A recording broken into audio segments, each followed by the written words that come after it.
Today our topic is cancer, hallmarks of cancer, causes and genetics. आज हम देखने वाले हैं कि कैंसर क्या होता है, basic introduction, hallmarks of cancer, ये हम जो अपकमिंग वीडियोस हैं उनमें देखते हैं, और कॉजेज एंड जेनेटिक्स हम देखेंगे कैंसर के। सो आज हम डिस्कस करने वाले हैं बेसिक्स ऑफ कैंसर। अगर हम एक सेल लेंगे, ये एक सेल है। सेल नॉर्मली क्या करती है, ये डिवाइड करती है,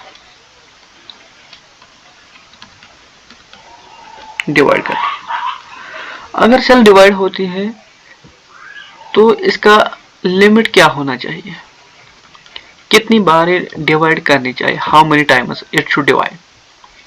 और अगर ये नॉर्मल सेल है,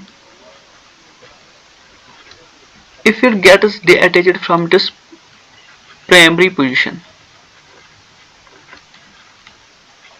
and gets attached to another place, what happens to this normal cell to another place? सो पहले हमें ये सीखना है कि सेल जो डिवाइड करती है ये किस बेसिस पे डिवाइड करती है। फॉर एग्जाम्पल, अभी हमें पता है कि सेल में डिफरेंट टाइप्स ऑफ सिग्नल्स होते हैं, डिफरेंट टाइप्स ऑफ सिग्नल्स आते हैं सेल को। या तो ये सिग्नल होगा सेल डिवाइड करने के लिए, या तो डिवाइड ना हो उसके लिए सिग्नल होगा, या डिफरेंट फिजियोलॉजिकल प्रोसेसेस के लिए सिग्नल होता है सेल में। अभी अगर कोई सेल है, ये नंबर ऑफ टाइम्स डिवाइड करेगी, उसको हम हेफिलिक लिमिट कहते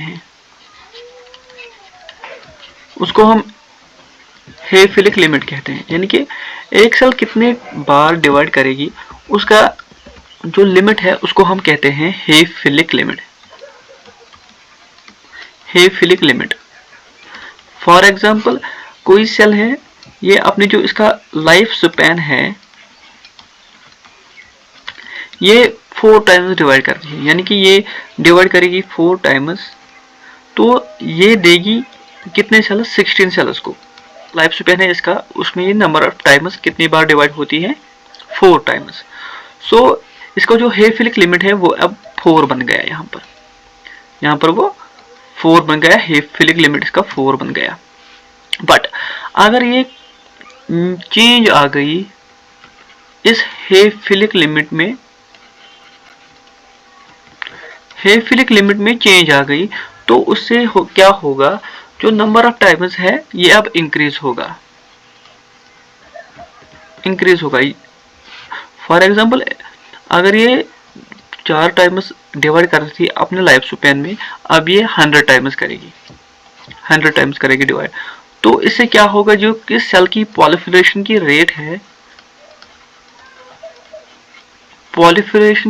रेट है वो इंक्रीज हो जाएगी, वो शूट अप हो जाएगी।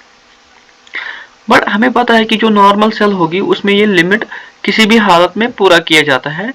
अगर कोई सेल में कोई चेंज आ गई उसको पीसीडी किया जाता है, यानी कि प्रोग्राम सेल डेथ, यानी कि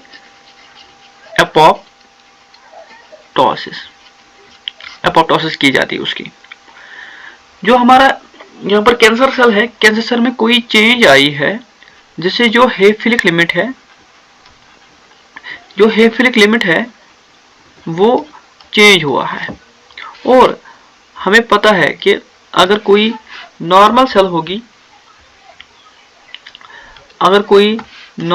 होगी, ये अभी फॉर एग्जांपल लंग में है, ये लंग की नॉर्मल सेल है, but due to some circumstances इसका जो ई कैडेरिन है वो इसको लूज हो गया है, यानी कि अब ये विद कंटेक्ट एक कैडेरिन नहीं रही, अब ये दूसरे टिश्यू पे जाकर बैठेगी। For example, this is muscle tissue. So this cell travels from lung to this muscle. अब इस सेल को जब ये मसल के सरफेस पे पहुंचेगी तो इसकी एपोप्टोसिस की जाती है वहीं पर,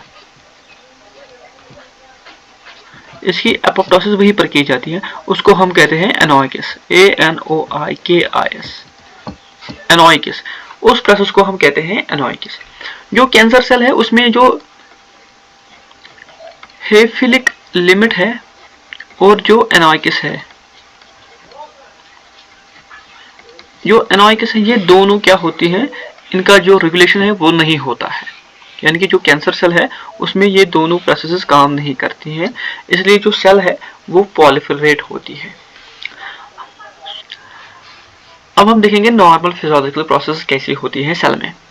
जो हमारा नॉर्मल सेल होगा वो रेगुलेटेड डिवीजन करेगा, यानी कि जो उसका डिवीजन होगा वो रेगुलेटेड होगा, उसमें डिफरेंशिएशन होगा, उसका सेल का कोई पर्टिकुलर फंक्शन असाइन किया जाएगा।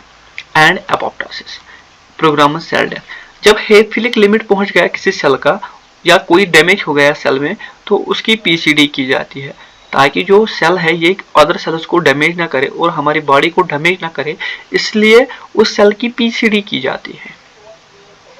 हमें पता है कि जो सेल साइकिल है उसमें G1, S, G2 and M phases आते हैं, यानी कि एंडर फेज, माइटोटिक फेज और रेस्टिंग फेज आता है। तो सेल इन फेजेस में जाते जाते हुए डिवाइड कर जाती है। For example this is one cell, it has to divide, it will make 2 cells. इसकी जो हेफिलिक लिमिट है हमें पता है ये 4 टाइम्स या 5 टाइम्स डिवाइड करेगी, फिर इसकी पीएसएडी की जाए। या अगर इसके जो डीएनए होगा, यहाँ पर डीएनए होगा, अगर उसमें कोई म्यूटेशन हो गई है, जो सेल है वो डिटेक्ट करती है, हाँ I have gone under mutation, what happens, this cell undergoes PCD. इस सेल को पीसीडी के अंदर लिया जाता है ताकि ये सेल को एलिमिनेट किया जाए बॉडी में। But due to some circumstances, but due to some mutations, हमारा जो ये नॉर्मल प्रोसेस है वो अब सस्टेन नहीं होता है सेल में, या रिटेन नहीं कर पाती है सेल, अपने जो नॉर्मल प्रोसेस है उसको रिटेन नहीं कर पाती है। तो वहां पर पहले ट्यूमर बन जाता है, जब ट्यूमर की एडवांसमेंट होती है तो फिर कैंसर हो जाता है। ये प्रूवन फैक्ट है कि डायरेक्ट कैंसर नहीं हो सकता है, पहले ट्यूमर बनता है। जब पहले ट्यूमर बनेगा उसके बाद कैंसर होगा, यानी कि ये वन आफ्टर अनदर प्रोसेस होता है। जो कैंसर है ये ट्यूमर की ही एडवांस फॉर्म है। अब हम डिस्कस करेंगे ट्यूमर क्या है।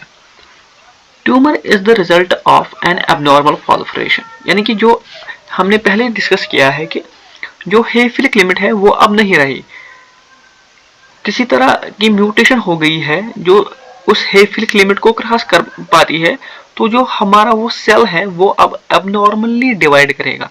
उसको अभी डिवाइड करने हैं, इसको 2 सेल्स बनानी है, बट ड्यू टू म्यूटेशंस इसका जो नंबर ऑफ टाइम्स है वो अब इंक्रीज होगा। In a life span, for example, one cell divides 4 times and after that it gets under PCD. But due to some circumstances or abnormalities, this cell will divide now 10 times. Obviously, the number of cells after 4 divisions and 10 divisions will be different. Here will be more cells. So, this will give an abnormal proliferation to the cells. And another thing is that these cells will not differentiate. They are not going to attain some different definite function. For example, we have sickle cell. It will give melanin. It will protect us from UV radiations. Just like that, we have hair cell. It will give hair. Every cell has its function assigned. But due to this abnormal proliferation, these cells don't get under differentiation. They are not going to retain any particular function in them. And they also don't undergo apoptosis. यानी कि वो apoptosis जो feature है एक cell को body में है कि एक सेल को अगर एलिमिनेट करना है उस सेल को एपोप्टोसिस किया जाता है, यानी ताकि ये जो सेल है ये दूसरे सेल्स को डैमेज ना कर पाए। सो जो ये एपोप्टोसिस एंड डिफरेंशिएशन और एबनॉर्मल प्रोलिफरेशन है, ये तीनों मिलकर एक क्लम्प ऑफ सेल्स बनता है जो अनऑर्गेनाइज्ड होता है, यानी कि वो इसकी कोई ऑर्गेनाइजेशन नहीं होती है कि ये कौन सा फंक्शन करेगा, बस ये ग्रो होता रहता है। इसको हम कहते हैं ट्यूमर।